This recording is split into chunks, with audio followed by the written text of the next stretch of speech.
Voltamos para o segundo bloco do programa Polêmica. Para você que ligou a TV agora, estamos aqui com o vereador Rafael Diniz. Rafael, a EMEC é uma empresa que presta serviço para a prefeitura. Teve um termo aditivo agora recente de 18 milhões. Não sei se você sabe, mas a EMEC também foi doadora de campanha, né, para a família do garotinho. Alguma coisa errada? Não. Ninguém está aqui dizendo da ilegalidade de uma doação, até porque se você prestar conta da doação, doação é legal. E se ganhou um serviço na prefeitura, participou de um processo licitatório e venceu. Exatamente. Então, quanto a isso, a gente não está levantando ilegalidade. O ponto é, você concorda que empresas que façam doação prestem serviço para aquele que recebeu o dinheiro caso ele ganhe por executivo? É uma pergunta difícil de responder, mas a gente tem que ter coragem para enfrentar o tema. Eu acho o seguinte, Claudinho, o problema é a bagunça do sistema. Quando você vê que está configurado ali, que o cara que a empresa, desculpa a expressão, que a empresa só contribuiu esperando um serviço depois, é complicado. Mas isso é impossível saber. Exatamente, impossível saber. Mas tem situações que ficam claras. Até quando você vê um grupo político que de repente sempre recebeu doação das mesmas empresas e essas mesmas empresas sempre prestaram serviço enquanto aquele grupo político esteve no governo. Aí você tem que acabar questionando. E quando de repente aquele mesmo tipo de serviço, outras empresas que são gabaritadas não têm essa oportunidade.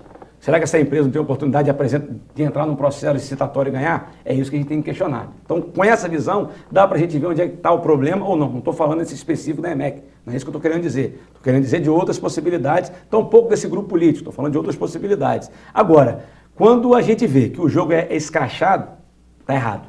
Como é o caso que eu falei de alguns exemplos, quando você vê que sempre presta o grupo político. Tem outras empresas que podem prestar esse serviço. Agora, errado, a gente não pode dizer. Se uma empresa acredita que é pela política que ela vai transformar e que aquele grupo político pode melhorar e que o financiamento é legal, por que não ela doar? Mas tem que ter um limite moral nisso. Mas eticamente você acha legal? É complicado. É muito complicado porque o sistema é feito de homens, né? Eu acho que é mais ou menos trazendo, Claudinho, porque a gente disse no início. Sou eu votar em você esperando alguma coisa. Entendeu? Então não vou para a rua, esquecendo o nome entendeu? Específico dessa empresa e voltando a dizer, não há nenhuma ilegalidade nem na prestação de serviço e nem na doação. É um exemplo. E como a doação é pública, está no Tribunal Superior Eleitoral, é uma matéria pública e nós temos todo o direito de divulgar. É incrível, não? Esquecendo agora o caso específico. Empresas pelo país inteiro doam 2, 3, 4, 5, 6 milhões. Eu vou doar 6 milhões para você, Rafael, se você for candidato a vereador, só por causa dos seus olhos, seus belos olhos? Não, esse que é o problema. Esse que é o problema. A gente não pode concordar com isso. Não que você seja um rapaz feio, mas 6 milhões de reais é muito dinheiro. Bonitão não sou, mas não. É muito dinheiro. Eu acredito que eu tenho meu charme. Mas é muito dinheiro. É muito dinheiro. Então isso a gente tem que questionar.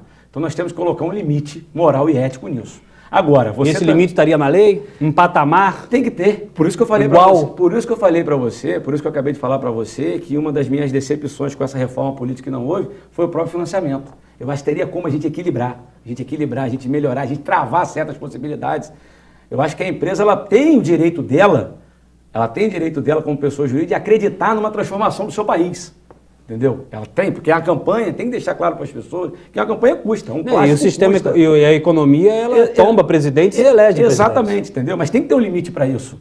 Não pode ficar claro, e a gente consegue ver isso claramente em algumas transações, que a empresa está ajudando simplesmente porque está esperando alguma coisa de troca. Então vamos colocar um limite nisso aí. Entendeu? Eu acho que aquela proposta de repente, você diminuir bastante a questão da pessoa jurídica está financiando uma campanha, para mim isso era formidável. Ia limitar e ia acabar com esse jogo do dinheiro pesado numa campanha, pelo menos tentar. Então acho que a minha posição é essa. Impedir não, mas vamos tentar melhorar o processo. Entendeu? Acho que dá umas condições do sistema ser moralmente, que ele funcione moralmente, entendeu? Que eticamente ele funcione melhor. Impossível a gente conseguir no máximo, como eu disse, feito por pessoas. Rafael, desde o ano passado, após a derrota do candidato do grupo político que se encontra no governo, ao governo do Estado, coincidência ou não, Campos caiu num verdadeiro limbo, né? Num verdadeiro inferno administrativo. Mais de 6 mil demissões, hoje nós temos escolas públicas sem vigia, sem diretora, né? Merenda escolar sendo contestada, área de saúde terrível. Por exemplo, eu publiquei num blog que eu tenho, a Rosinha tirou 300 mil do PAD, que é aquele atendimento domiciliar, e tirou mais 115 mil reais dos remédios administrativos e judiciais. São 415 mil transferido para outros pagamentos de pessoal, né? E a gente comenta esses assuntos porque ano passado teve um empréstimo de 250 milhões com juros aproximados de 50. Se você somar aí já são 300. Diz que com esse dinheiro dava para pagar tudo. Aí enfrentou essa Câmara toda e um empréstimo, me corrija se eu estiver errado, até 1 bi. Mas o marido da prefeita já anunciou no rádio que o débito com os fornecedores é de 350 milhões.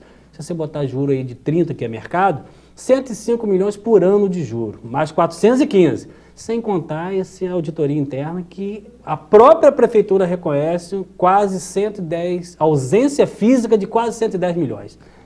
E aí, qual a sua opinião? Essa CPI, intitulada, entre aspas, do rombo, vai sair ou não vai sair? E explica um pouquinho como é que funciona esse sistema interno para isso. Só vou pedir que você vai me lembrando, porque foram tantos questionamentos, tá, né? Vamos, resume os empréstimos. Vamos deixar de falar nada. Temos um empréstimo Olha já só, concretizado, que vocês até lutaram na justiça para reduzir os juros. Eu faço uma pergunta para o telespectador que está nos assistindo em casa, de repente ele é comerciante, ou ele tem algum parente comerciante ou empresário. Para você melhorar a sua empresa, você tem que pegar empréstimo toda hora? Esse é um questionamento que eu faço. Não. Você tem que procurar arrumar a sua empresa, onde você pode cortar, onde que realmente você merece investimento, por aí. Começa por aí você ajeitando a casa. Em menos de 6 meses, o governo municipal que atualmente administra a nossa cidade está buscando o segundo empréstimo, que como você bem diz, nós não sabemos realmente qual será esse valor. No ano passado, quando eles aprovaram a lei na Câmara, que nós, vereadores de oposição, votamos contra, através do brilhante trabalho do advogado doutor José Paz Neto, nós ingressamos na justiça, eu e Zé Paz, para tentar impedir, conseguimos impedir por um determinado momento, né? Mas eles conseguiram depois liberar para que o empréstimo acontecesse. Eu lembro até a época que o governo me acusava de querer fazer com que a cidade não andasse. E aí eu pergunto para as pessoas, né? Para empresários, para todo mundo, mesmo com o empréstimo liberado, a cidade voltou a andar? Não. Então acredito eu que lá atrás, quando eu defendia junto com a oposição e através do trabalho do advogado José Paz Neto, nós mostramos que não ia funcionar de qualquer forma. Para a cidade melhorar, teria que arrumar a casa, planejar, fazer uma gestão séria. Então, a questão do empréstimo foi essa. Agora a gente vem, 6 meses depois, mais ou menos, a prefeita apresenta um projeto na Câmara que é aprovado, infelizmente, pela bancada governista, com os votos contrários da oposição e também agora do novo bloco, o Bloco dos Vereadores Independentes, porque nós continuamos acreditando que não é pegando um segundo empréstimo que vai melhorar a nossa cidade, não. Porque, como você bem disse, está precisando de dinheiro, não é isso que eles dizem? Você acabou de levantar, eu nem preciso levantar, você acabou de levantar 415 mil, tirando de serviços essenciais para colocar em outros serviços, pessoal que nós não sabemos realmente o que significa. Não discrimina de onde sai, mas não discrimina o que faz. Discrimina de onde sai e fica claro que de setores importantíssimos. Sim. Saúde, remédio e atendimento do PAD. Pronto, 415 mil, como você bem disse, para colocar onde não sabe. Então, vai buscar empréstimo para quê? Para continuar tirando de coisas sérias e colocando onde o povo não sabe, porque esse dinheiro é deles. Esse dinheiro é nosso enquanto população. Esse dinheiro é de Campos. Então não é pelo empréstimo que nós vamos mudar a nossa cidade. Eu acho que é para uma gestão séria. E, infelizmente, isso não vem acontecendo nesses últimos 6 anos e meio de governo. Agora fala um pouquinho da CPI. Fala da possibilidade da CPI do rombo. Houve uma auditoria interna, onde se cobriu uma ausência de quase 110 milhões, feito pela própria prefeita. Vazou, né? Chegou às mãos da mídia, de alguns vereadores. E aí, essa CPI sai, ela não sai? Ela tem que sair. Mas para ela sair não depende única e exclusivamente de mim. Não basta os 9 assinarem e protocolarem? Agora não. Antes até bastava, até a última terça-feira. Mas o doutor Edson Batista falou que protocolar é legítimo. Se ela vai acontecer é outra coisa, não, isso? Mas ele afirmou que dá para você protocolar. Para a CPI acontecer. Protocolar, mas a minha intenção não é protocolar uma CPI, única e exclusivamente. Protocolar, eu vou lá e faço 20. Para dizer. Mas você sabe quantas que estão na fila? Ele falou lá na tribuna. Você não sabe? 10. Eu não sabia. Tomei um susto que eu fui saber exatamente naquele momento da sessão. Quando eles apresentaram um projeto de resolução, limitando o número de CPIs para correr na Câmara para 2. E que se você quiser abrir a terceira, você tem que ter uma aprovação de 2/3. Quando a Constituição Federal diz que você precisa de 3 requisitos. O fato determinado, não é isso? Início, meio e fim. O tempo dessa CPI e o quê? O quórum de 1/3. Até para você preservar o direito das minorias. ele vai e coloca um texto. E quando ele diz que já existem 10 na casa, ou seja, já existem 10, limitou para 2, e para ter a terceira você precisa de 2 terços. Ele falou que precisava de 9 votos. Não precisa mais de 9 assinaturas, precisa de muito mais. Mas vocês não tinham noção prévia dessa... Quanto essas... Estamos falando aqui, fazendo a vez do advogado do diabo. Mas tem que fazer. Mas vocês, mais claro para as lá pessoas. dentro, vocês não têm noção quando é protocolado uma CPI? Eu acho que a CPI é uma coisa tão grave, né? Nós não temos noção de nada. Estou falando do surpresa que você está falando. Eu vou dizer para você, Claudinho, para ficar claro para a população que nos assiste em casa agora, nós não tínhamos noção das CPIs, fui saber na Câmara, naquele dia, quando ele usou como argumento, ele, digo, doutor Edson Batista, o presidente da casa, e mais, o próprio projeto de resolução chegou às nossas mãos quando a sessão já tinha dado início. Mas isso é corriqueiro, né? Sim. Mas um projeto, como você está falando da importância da CPI, uma resolução que estava tratando de CPI, regulamentando uma CPI, e olha que vai precisar de mais regulamentação ainda, tem muita coisa aberta ali, nós subimos na hora. Mas o regimento interno não obriga um prazo mínimo?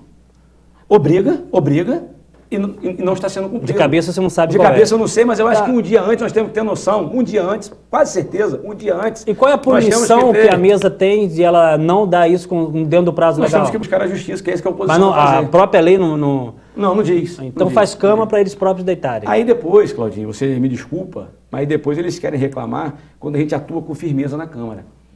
Eu não quero... Mas você está com fama de não respeitar cabelo branco, né, Rafael? Olha, Claudinho, quem me conhece, e vamos perguntar para as pessoas de cabelo branco que me conhecem, elas têm que dizer como que eu as trato. E se o problema tivesse só no cabelo também, a gente estava bem, né? Eu tenho certeza, Claudinho, eu tenho certeza do seguinte, as pessoas de quem eu espero um julgamento sobre a minha atuação, não quanto vereador, mas quanto ser humano, eu sei que essas pessoas sabem que eu procuro tratá-las sempre muito bem. Tive avô, tenho avó, pretendo um dia ser um avô. Se eu quero respeito para os meus, eu sempre respeito os outros. Agora, quando eles viram que eu enfrentei, eles usaram o argumento de que eu não respeito quem tem cabelo branco. Você acha que foi uma vitimização, né? Lógico que é. Olha, é muito fácil você botar uma peruca branca e passar por cima de todo mundo. Então quer dizer que se você tem cabelo branco, você pode matar? Você não pode matar porque você tem cabelo branco. Se fosse isso, tinha muita gente pintando o cabelo de branco. Infelizmente, nessa sociedade violenta que nós temos. O cabelo branco do presidente não pode me impedir de questioná-lo quando ele precisar ser questionado.